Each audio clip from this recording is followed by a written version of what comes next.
Hello everyone. Now in this video we are going to discuss question number 16. Okay, and you can see simple question which was asked for 1 mark. Now read the question. If a relational decomposition is not dependency preserving, So first you should know the concept of dependency preserving, right?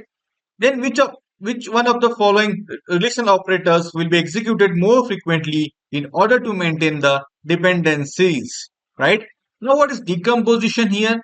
Let's say we have a relation R having attribute A, B, C, D. So here we have three attributes and let's say we have few functional dependency like this. Let's say for example A determine B, A determine D, let's say C determine D, and let's say B determine D as well. Okay, so we have this particular functional dependencies. Now if I decompose this relation R into two sub-relation, let's say for example R1 and R2. And let's say R1 is having attribute A, B,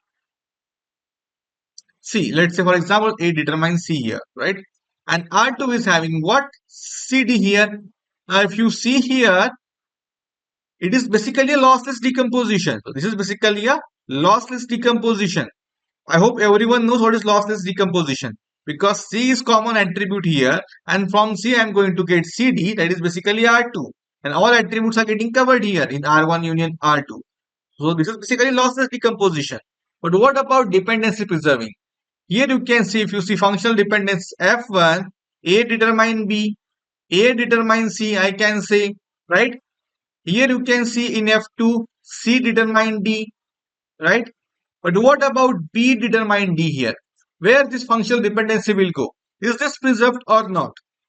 Because B is present here, but D is not present. Here D is present, but B is not present. And also if you check for dependency preserving, this particular B determine D will not get preserved. Because anyway, you are not going to get a D if you take the closure of a B here, right? After taking all the possible thing here, right?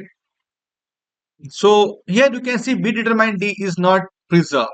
Now, according to the question, which of the following relation operator will be executed more frequently in order to maintain dependencies? Now, if I want to maintain this dependency, B determine D, it means what? I need to join both the tables R1 and R2, right? So, simple question here. So, first one is selection. Selection means sigma operator. No, we use this for filtering condition, filtering the rows. So basically whatever we apply condition in where clause in SQL, it is equivalent to that only. Projection means what?